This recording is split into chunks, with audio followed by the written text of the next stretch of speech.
Hello everyone, I'm back, and I recently watched a movie called The Ballad of Buster Scruggs. It's directed by the Ethan and Joel Cohen, and I really enjoyed it. I was watching a movie reviewer that I like, and he recommended this movie as like one of the best of the entire year. I forgot what year this came out. I believe 2018, but he said it was the best of that. It was one of the best of that year, and I thought I checked it out. In fact, I did a Twitter poll where I asked you guys if I should review Django Unchained or The Ballad of Buster Scruggs, and judging by my recent videos, I think you know what won.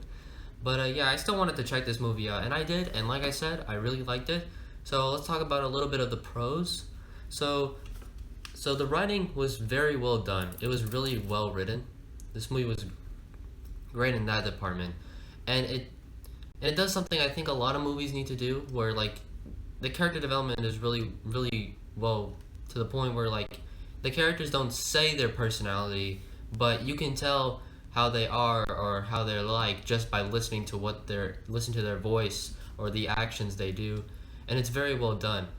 Like it never like let's say if someone's typically like introverted or shy, they never have a character go, "Hey, I'm this guy and I'm introverted or shy." They don't say it like out loud. They convey it through their words and their actions. So that part really good. And another thing I really like is that the set design was very well done too. Um, like I've always loved this about westerns, that like it's always really cool to see how the people behind the scenes create the environments. And speaking of set design, the lighting is really well done too. Like I always love lighting in westerns because like it's just so beautiful.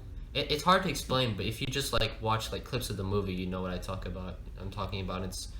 It's really well done, and all the performances were really good too. They really sell you on the role. I believe Liam Neeson's in it. He doesn't have a massive character. Like he didn't say that much, but even though everyone did a very good job and everyone was believable, and so that worked.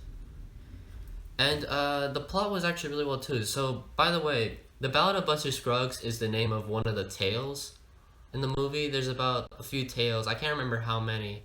Maybe like 5 or so, but I might be wrong on that.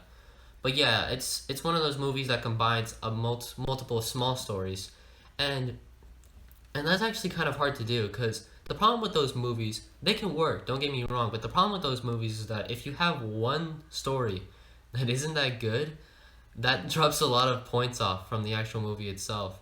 But the directors, they did it, and all the stories are pretty good. Um, if I had to make one complaint though, it was only the only one that I didn't, like I said, I didn't hate any of the stories, but the second one, I won't say anything. I won't say too much about it. But the second one, I believe was a little. I'm pretty sure was a little weaker in my opinion. Not bad, but the character development, like I talked about earlier, wasn't as good, I believe. It was kind of rushed, in my opinion, but I'm not gonna say anything plot-wise. You guys are gonna have to watch that yourself. So, yeah, that's really all I gotta say. I really like it. I really recommend it.